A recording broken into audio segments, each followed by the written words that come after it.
这期的视频啊，我们是给大家分享了一栋木房子。这2栋房子呢，挺有意思的，建在小桥边。然后2栋房子呢，房主都不要了。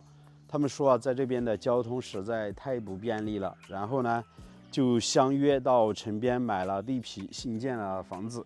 然后房子呢就空下来了。他们2家一协商，就是200一个月，分别2栋房子哦。如果有人愿意要的话，就让别人在这里居住。那今天我们带大家看的，这是一栋砖房，也就是在木房子的旁边。整个房子的占地面积呢，接近200多平左右。门前的烟瓦呢，都做了硬化。这是3开间的砖房，有3个卧室，一个卫生间，加上一个厨房。那边呢，还有一小间的这个应该是洗澡淋浴的地方。房子的门前呢，就是一条小河了。整个小河呢，像一条玉带一样的，把整栋房子呢都给包围着。地理环境啊，非常的好。房前屋后呢，空地也是非常宽的。然后门前的这一片呢，很多这个灌木丛，还有小乔木。从这里呢走下去，距离河边呢也就10多米。在河边呢，可以随意的去搭建一些钓台。而且这条小河的鱼类资源呢，鱼禽呢也是非常丰富的，钓鱼啊很方便。这栋房子啊，距离县城将近有3公里左右。然后唯一不足的地方呢，就是这栋房子啊，如果要走到马路去搭车的话，将近是有150米，3块钱的车费就可以到宝鸡县城了，这是比较好的一点。买生活物资啊都很方便。然后取快递呢，可以到村里面来取。房子呢，虽然长时间没有住人啊，但依然是通水通电的。其实啊，在电话里面也和房主谈过，我说这个租金虽然不便宜，但是这个地方确实交通不太便利。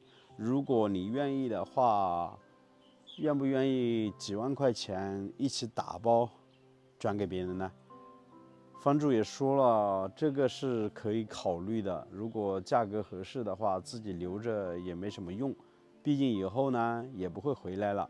现在小孩子都在外面有了工作，这栋房子交通又不便利，如果回来的话，要走那么一段路，自己年纪呢也是慢慢的大了，以后肯定是走不起。如果合适的话，确实可以让有缘人在这边一起打包，当然这个可以面谈呢。我们后续再来说这个问题。先来看一下这栋房子的基础吧，整个结构还是非常好的，是将近30年前建的砖房，上面贴的是白颜色的瓷砖，然后窗户呢是用这个实木做的这个窗户的门框，里面呢是用小型的这种钢筋来做防盗窗，大门呢是只有2扇，大概一个宽度呢不到2米，高度呢应该是达到2.5米左右。然后相反的位置呢是单独的留有房门，可以进入里面的厨房，我们就走进去看一下。这边厨房的位置是可以打开房门的，透过窗户我们也来看一下房子里面大概的一个结构。已经是贴了地板砖，墙面呢也做过粉刷，很干净。基本上打扫一下卫生，买些家具就可以拎包入住了。这边就是厨房的位置了，有一个火塘，那边呢是简易的灶台，平时一家人在这边吃饭、炒菜都很方便。这背后呢有一个木柜子，里面还有一个房间，大概宽有15个平方左右，留的有单独的房门，还有窗户，地面呢都做了水泥硬化。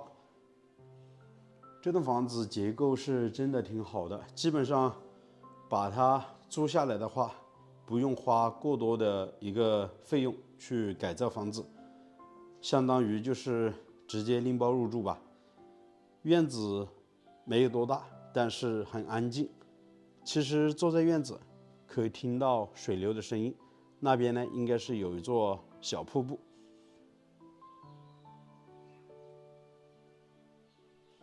才发现这边还有一间，在门口放了一个木桶，还挺大的。这个呢，应该以前是给小孩子洗澡之类的，或者是可以储存一些粮食之类吧。这一间呢，应该也是里面是旱厕之类的，留有单独的房门，现在已经上了锁了。然后旁边的这些空地啊，都是他们家的。这件衣服晾晒的时间感觉非常的久了，颜色都变了，而且衣服破旧也很严重了，完全是不能穿了。房子的背后有很多这个橘子树啊，旁边这些草丛啊，清理出来都可以养鸡养鸭或者种一些蔬菜庄稼的。这边以前应该是一个灶台，灶门口在这里，这里应该是一个铁锅。这里可能以前还是一间这个杂物间，或者是一间厨房，然后房屋呢这边应该是倒塌了，所以现在只剩下了一个灶台的位置。背后呢这里有个深坑，不知道是干嘛的啊。整个这一块呢将近有50-60个平方左右，清理出来的话还是可以利用的。还记得上一栋木房子的主人家，我们在打电话的时候他说了，他们家住在这边生根发芽，意思呢，也就是小孩子呢也特别有能力，老人呢又比较长寿。他说，他们这处地方呢是一处风水宝地，如果是卖的话，他很舍不得。但是这户人家呢，他就觉得好像没什么，自己也过得也算是挺好。但是房子这样子以期空着这么久时间，他说如果合适也可以一次性打包啊。当然每个人他的想法是不一样的。这栋房子，这两栋房子的地理位置究竟是不是风水宝地呢？我是不懂的，我只是觉得通过航拍发现了房子周边的地形很好，然后门前这条小河呢，把两栋房子给包围着，确确实实就像一个很安静的世外桃源吧。远离旁边的村子，实际上我们也是可以看到对面的寨子的，零零散散的有些楼房都建得挺好。这边直线将近有100多米，隔着一条小河，实际上住在这边是非常安静的。如果把这两栋房子盘下来的话，在这里居住完全是没人过来打扰的。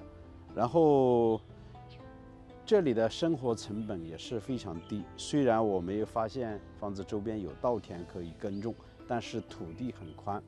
如果是主人家的土地是直接可以耕种的，如果不是呢，大概一年的租金也就300-500块钱，租个几亩地，在这边呢种点庄稼，一年的收入呢基本上可以维持一家人的一个生活开支了。大概也就1-2万块钱左右，一年的开支完全是足够了的。在这边种个2-3亩的蔬菜，自己呢给它挑出去到城里面去卖，一年的收入也是挺不错的。看这边水龙头呢，都已经接到了家里面门前的院子，很方便的，用电用水都非常的方便。如果2000多块钱一年的租金是你愿意把这栋房子租下来住个10年吗？欢迎在视频的下方评论留言。好了，我是石头，喜欢的请记得点个订阅，我们下期再见，拜拜。